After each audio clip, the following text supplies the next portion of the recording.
Assalamualaikum warahmatullahi wabarakatuh. Bertemu lagi dengan saya Umi Yani dalam kajian rutin bulanan Sabila Salimah Kabupaten Ciamis. Bagaimana kabarnya sahabat Sabila? Alhamdulillah, mudah-mudahan semuanya sehat walafiat dan dalam kondisi iman Islam serta berbagai nikmat yang Allah anugerahkan pada sore ini.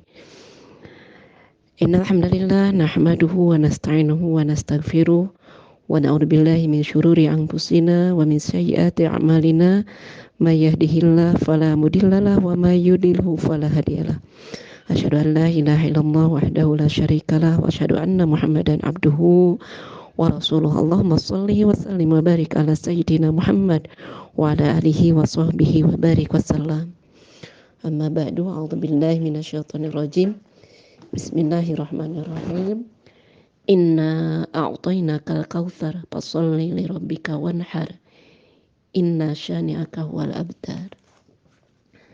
Sahabat Sabila yang dirahmati oleh Allah Subhanahu wa taala, alhamdulillah kita bertemu di waktu yang barokah dan juga bulan yang penuh barokah, bulan yang penuh keutamaan, yaitu di bulan Dzulhijjah. 10 hari awal bulan Dzulhijjah, yang dimana di 10 awal bulan Dzulhijjah ini kita akan bertemu dengan Idul Adha, ya, Idul Kurban, ya. Dan kita bersyukur kepada Allah Subhanahu wa taala bisa bertemu lagi di bulan yang mulia ini. Semoga kita bisa mengisinya dengan amalan-amalan yang spesial, ya, sehingga bisa menambah deretan amal kita yang bisa memberatkan timbangan amal kelak di yaumil akhir. Sesuai dengan momen waktu yang kita lalui, maka tema kali ini adalah kurban kekuatan umat menuju berkah akhirat luar biasa, ya. Ibadah kurban bukanlah sebuah kewajiban, ya, tetapi merupakan amal sunnah yang ditekankan.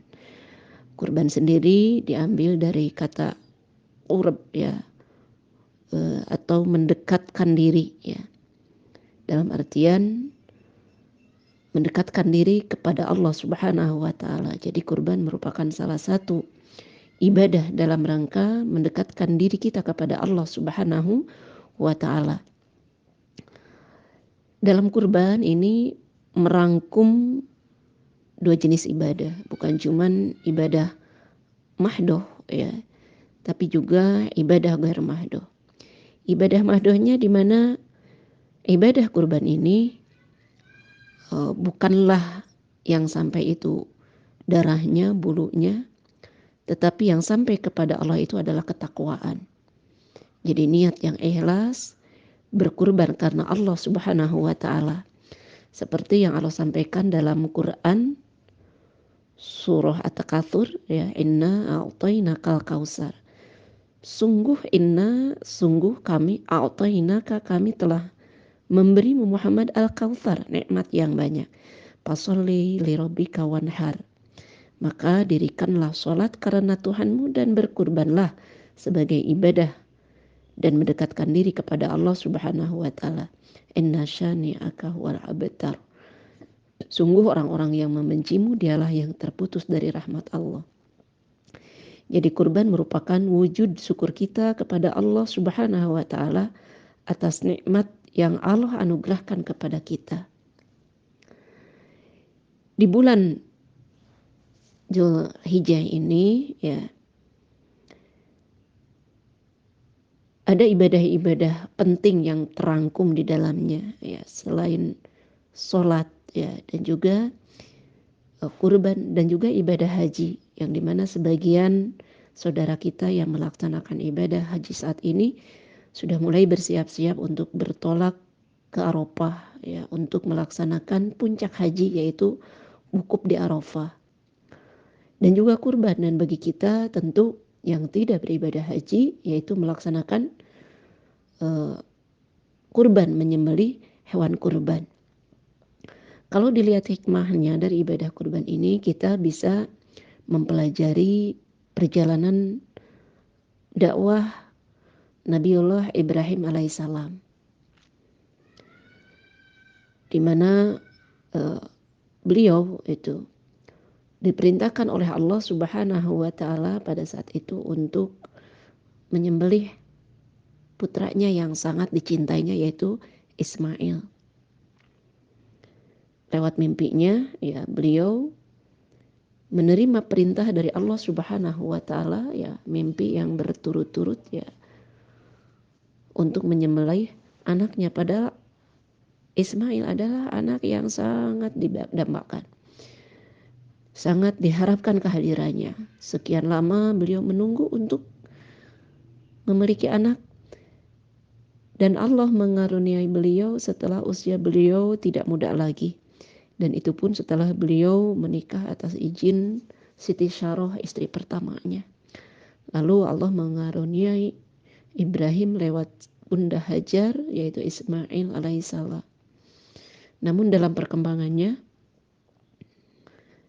justru anak yang dicintainya, anak yang diharapkan kehadirannya, oleh Allah disuruh disembelih. Ini sesuatu yang di luar nalar dan juga di luar kebiasaan. Tidak lazim. Ya, bayangkan ya. Disuruh sesuatu yang tidak lazim, bahkan itu sebuah kemaksiatan, mungkin sebuah tindakan kriminal ya. Kalau di antara kita ada yang menyembelih anak ya, itu keterlaluan. Apa kata dunia ini ya? Bagaimana Ibrahim menyembelih anaknya itu. Tapi ketika Allah sang pemilik Ibrahim, Allah sang pemilik Ismail, ketika Allah menyuruh untuk menyembelihnya, melakukannya, maka ini adalah ujian yang sangat berat. Di sisi lain anak yang didambakan, di sisi lain sebuah hal yang tidak lazim itu. Ini ujian yang sangat berat. Ya, bukan ujian untuk menjauhkan diri dari sesuatu hal yang maksiat, tetapi ini diuji untuk mengorbankan sesuatu yang dicintai. Ya, lalu Nabi Ibrahim pun menemui sang anak yang sangat dicintainya setelah berembuk juga dengan ibunya itu. Lalu bertanya, bagaimana pendapatmu wahai anakku? Ya. Maka jawaban yang luar biasa ini yang dilontarkan, yang diucapkan oleh Nabi Ismail, wahai ayah, lakukanlah apa yang Allah perintahkan. Niscaya aku termasuk di antara orang-orang yang sabar. Padahal ya Siti Hajar membesarkan Ismail ini jarang bertemu dengan ayahnya, tetapi Ismail tidak kehilangan figur ayah, terutama pendidikan dari sang ayah selalu ada dan selalu hadir walaupun ayah tidak ada di dekatnya. Dan ini adalah buktinya. Ya. Ini membuktikan ya, setelah ya kita kembali lagi kepada kisah Ibrahim, setelah Nabiullah Ibrahim menjalankan apa yang Allah perintahkan dengan penuh keyakinan, dan tentu ya iblis tidak berkenan ya, tidak berkehendak, lalu beberapa kali ya menggodanya supaya apa yang diperintahkan Allah itu tidak dilaksanakan ya, sehingga ini diabadikan ya dalam proses haji yang disebut jumroh ya, jumratul aqobah, jumratul ula, jumratul wusta. Itu adalah tapak tilah Nabi Ibrahim ketika melempari syaitan ya, melempari iblis supaya tidak kembali mengganggu. Dan ya Allah menggantikannya dengan gibas yang besar, domba yang besar ya.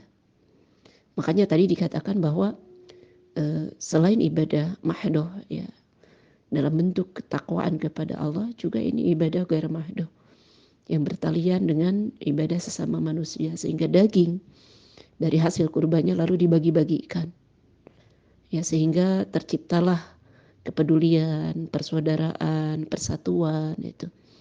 Dan itulah pesan yang mesti kita tangkap dari pengorbanan yang dilakukan oleh Nabiullah Ibrahim ya. Mungkin ya, sekarang bukan Ismail yang sebenarnya, tapi akan banyak Ismail yang bisa menghalangi kita dari mendekatkan diri kepada Allah Subhanahu wa taala. Mungkin itu anak kita yang tidak sedikit, karena anak kita terlalaikan dari ibadah. Karena anak kita pun sulit untuk berinfak, bersedekah di jalan Allah Subhanahu wa taala. Bahkan karena alasan anak.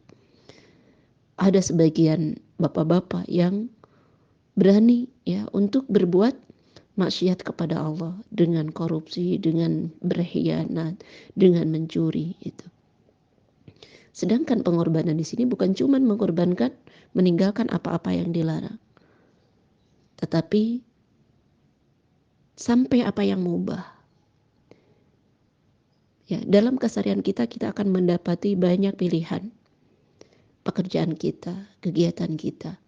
Di antaranya ada yang keinginan, ada kebutuhan, kebutuhan sendiri, kebutuhan keluarga, dan juga kebutuhan dakwah. Maka mana yang kita pilih?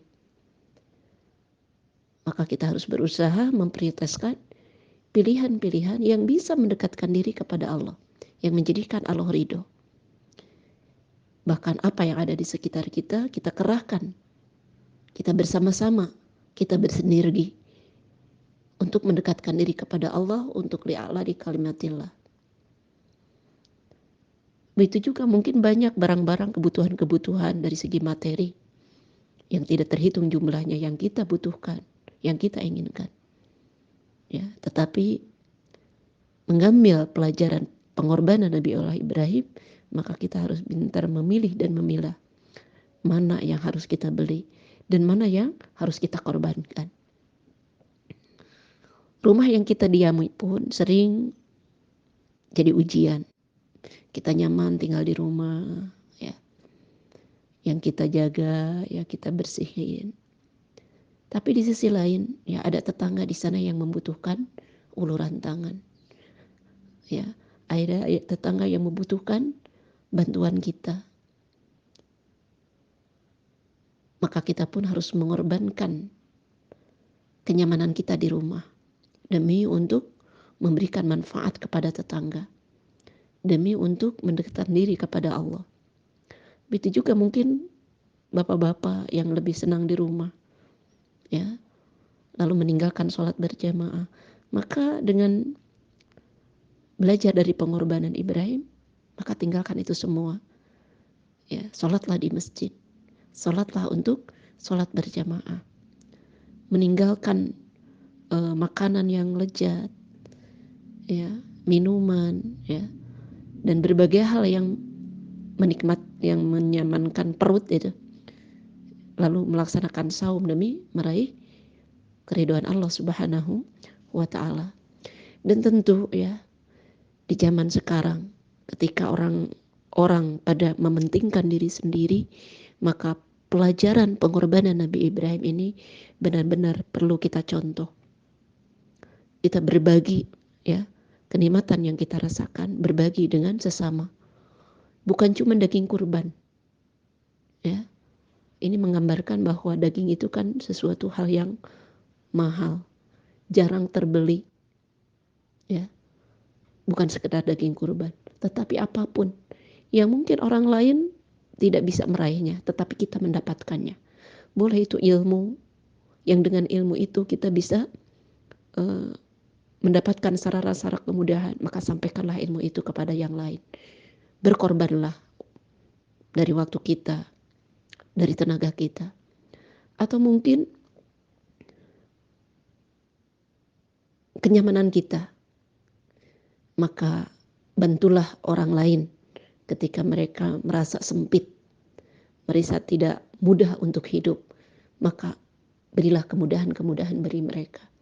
Ketika kita ada peluang-peluang untuk membantu mereka dari orang lain, di mana mereka tidak mampu menjangkaunya, maka jadilah kita bagian yang menyampaikan kemanfaatan dari orang lain kepada saudara kita.